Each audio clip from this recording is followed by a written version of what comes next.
Hello everyone. October 26, 2023లో Andhra Pradesh state council for higher education వాళ్ళు యూనివర్సిటీస్లో అసిస్టెంట్ ప్రొఫెసర్, అసోసియేట్ ప్రొఫెసర్స్ పోస్ట్కి నోటిఫికేషన్ ఇవ్వడం జరిగింది. ఆ నోటిఫికేషన్ ఏం జరిగింది, అప్డేట్ ఇవ్వడం కోసం ఈ వీడియో చేస్తున్నాను. కొంచెం బ్యాక్గ్రౌండ్ చూస్తే 2018లో యూనివర్సిటీ పోస్ట్స్ ఫిల్ చేయడానికి ఒక నోటిఫికేషన్ ఇచ్చారు. అసిస్టెంట్ ప్రొఫెసర్స్, అసోసియేట్ ప్రొఫెసర్స్, ప్రొఫెసర్స్కి ఎగ్జామ్ కూడా కండక్ట్ చేశారు. ఎగ్జామ్ అయిన తర్వాత రిజల్ట్ కూడా ఇచ్చిన తర్వాత కోర్టులో కేసులు పడ్డాయి. ఆ కోర్టులో ఏం తెలిసింది అంటే assistant professor cadre, associate professor క్యాడర్లో rule of reservation roster point సరిగ్గా ఫాలో కాలేదని ఆ రిక్రూట్మెంట్ క్యాన్సిల్ చేయమని ఒక ఆర్డర్ వచ్చింది. ప్రొఫెసర్స్ కేటగిరీలో రూల్ ఆఫ్ రిజర్వేషన్ కరెక్ట్గానే ఉంది కాబట్టి దాన్ని ఆ పోస్టింగ్స్ ఇవ్వమని చెప్పారు. దీన్ని బేస్ చేసుకొని అక్టోబర్ 26, 2023లో Andhra Pradesh state council for higher education వాళ్ళు నోటిఫికేషన్ ఇవ్వడం జరిగింది. అయితే ఫీజు కూడా ఎక్కువ పెట్టడం జరిగింది. అసిస్టెంట్ ప్రొఫెసర్ క్యాడర్లో 2500 ఫీజు పెట్టారు. అసోసియేట్ ప్రొఫెసర్ ఒక్కొక్క యూనివర్సిటీకి 3,000 ఫీజు పెట్టడం జరిగింది.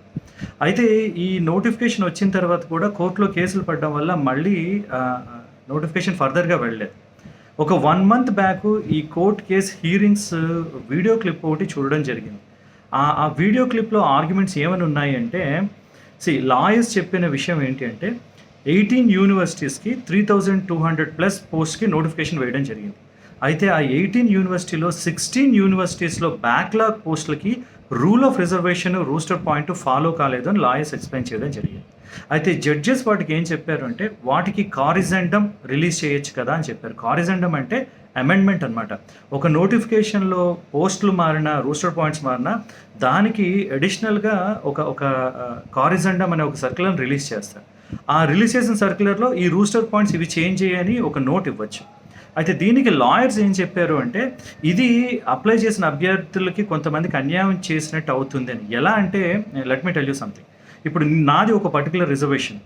ఫస్ట్ టైం నోటిఫికేషన్ ఇచ్చినప్పుడు నా రిజర్వేషన్ రోస్టర్ పాయింట్స్లో పోస్టులు లేవు. సో నేనేం చేస్తాను, నా రిజర్వేషన్ రోస్టర్ పాయింట్లో పోస్టులు లేవు కాబట్టి నేను అప్లై చేయలేదు. ఒక 6 నెలల తర్వాత కారిజెండమ్ రిలీజ్ అయ్యి లేదు ఈ రిజర్వేషన్లో కూడా ఉంది రోస్టర్ పాయింట్ అని వస్తే నాకు మళ్ళీ అప్లై చేసుకునే అధికారం లేదు. ఎందుకంటే ఆల్రెడీ నోటిఫికేషన్స్ అయిపోయింది, అన్ని ప్రక్రియ మొత్తం అయిపోయింది. సో అప్పుడు ఏంటి, నాకు అన్యాయం జరుగుతుంది.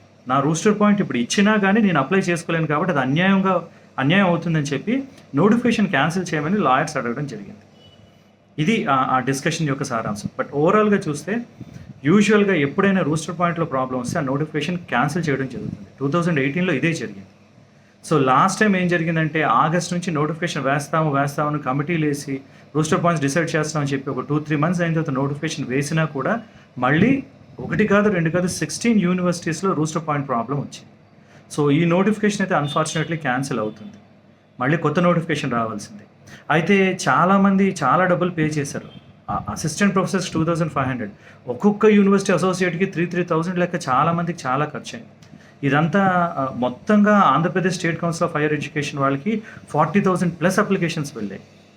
ఇది వాళ్ళ రెస్పాన్సిబిలిటీ. సెకండ్ థింగ్, ఇప్పుడు వచ్చిన కొత్త గవర్నమెంట్ కూడా కొత్తగా ఉద్యోగాలు ఇస్తామని చెప్తున్నారు. సో చాలా యూనివర్సిటీస్లో వేకెన్సీస్ ఉన్నాయి. అందరూ కలిసి ఒక రిప్రజెంటేషన్ గవర్నమెంట్కి ఇస్తే మళ్ళీ నోటిఫికేషన్ పడే ఛాన్స్ ఉంటుంది. కానీ ఇట్ టేక్స్ టైం. మళ్ళీ రోస్టర్ పాయింట్ స్టార్ట్ చేయాలి, ప్రక్రియ మొత్తం స్టార్ట్ అవ్వాలి. So this is what is the update regarding that notification. Thank you.